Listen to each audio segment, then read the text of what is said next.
welcome to today's episode of The Daily Blend. I'm your host, AC, and we are joined in studio today by Kalli Ward, who is the owner of Shop the Foxxy. Yes. How are you? I'm great. I'm so happy to be here. I am so happy to have you here. So let's talk about Shop the Foxxy. So first, let's point out a very important fact. You are a student at Mizzou. Yes.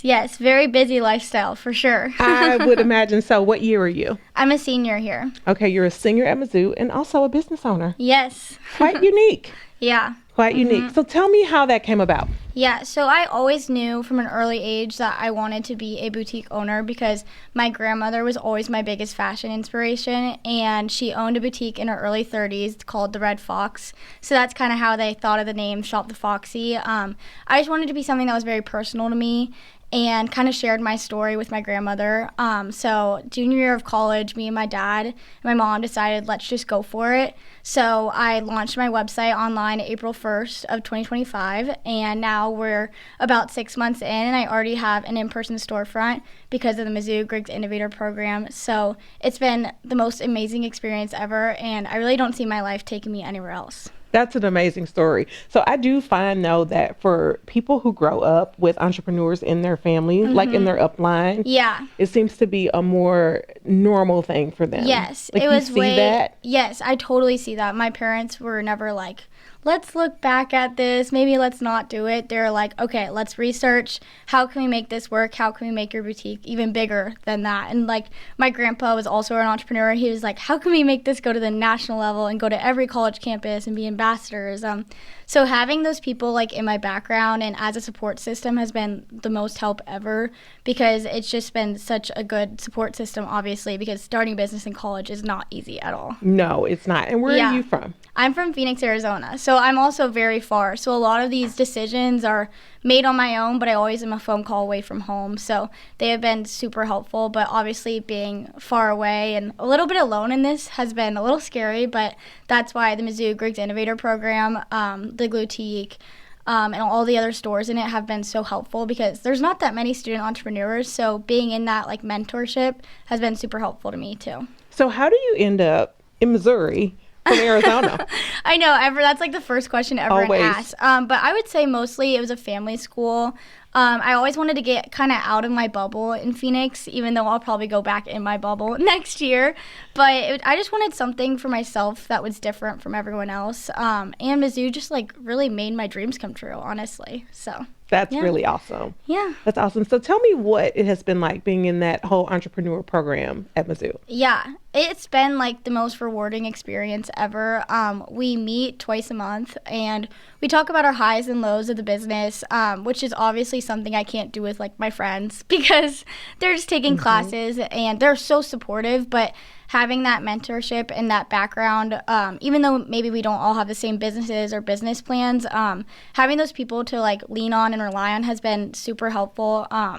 Because again, there's not that many student entrepreneurs, so having them as a program and being able to own a storefront at my college has been the coolest experience ever, and the fact that they give us a little stipend too is awesome. Yeah, it is. And there is something about having other people to bounce your highs and lows off of. Yes. Right? Yeah, because it's so interesting because, like, sometimes we have, like, similar highs and lows, even though, again, we don't have similar businesses at all. But, like, we have some inventory problems, or today was a really slow day. Was it for you guys? And they'd all be like, yeah, that was weird. So having those people to talk to has been super helpful. Yeah, it is. It is. And so is your shop similar to like your grandma's shop? Do you see any similarities? Yeah, definitely. I feel like my personality is just very similar to her. It was actually really cool about 2 months ago for family weekend. She came into town and she worked the store with me, which was just so full circle and was one of my like proudest moments because it was like at first I never thought I would be where I was at today, and to have her by my side too was very just surreal. So sharing that moment with her, I would say I'm just so like her.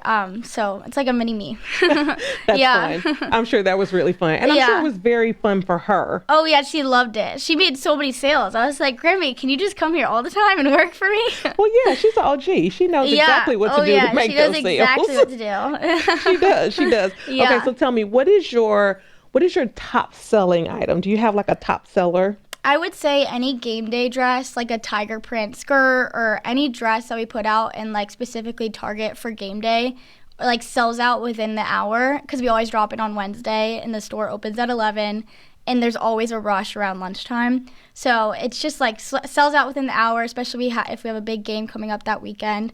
That's been definitely like our top selling items. There was definitely a spurt of time where we had like 6 games in a row. And the revenue that was coming in, I was like, oh my gosh, what is happening? Like, everyone was really loving my store and loving the items I was selecting, which was just a very proud moment for me because I take a long time to really distinguish what the Mizzou students actually need. So to see that feedback and see that they're loving it and wearing it to all the games was like probably one of my proudest moments. I would imagine so. And you said you did talk about like the possibility of like doing this at other universities. Yeah. And so have you thought about that? Yes. Like the whole franchising piece? Since I'm a senior here, we've kind of been like sharing ideas of like how we can like kind of make it a bigger thing once I graduate. So we definitely are starting an ambassador program probably like within the next few months. We're hoping for November, but we're starting at Arizona because that's where I am from. So ASU, U of A, those colleges, and then I know a few people at TCU. So kind of expanding like our influencer program to expand our reach to other girls, but also maybe sending them a few clothes that are TCU related or ASU related. So then it's like I kind of expand that college outlook beyond Mizzou. That's very smart. Very smart way to do it. Very smart way to do it. So call on people that you already know who are in those places and to get them interested in it, and then they can start it on their campuses. Very smart way to do it. Thank you. Mizzou's taught you a lot. Oh, yeah. Taught you a lot. Very good job. So, so your website is? ShopTheFoxxy.com. ShopTheFoxxy.com, and people can find you on social media where? Shop the Foxxy. Just at Shop the Foxxy. Okay, Shop Always. the Foxxy. And that's Shop the Foxxy with two X's for the people who are listening on the radio. Well, thank you so much for coming to visit with us. Very, very, very excited always to see young entrepreneurs doing their thing. It is so, so nice to see. Thank you. I had so much fun here. I am so glad you came to visit with us, and we will be shopping the Foxy. Oh, yeah, always. All right. Thank you for coming.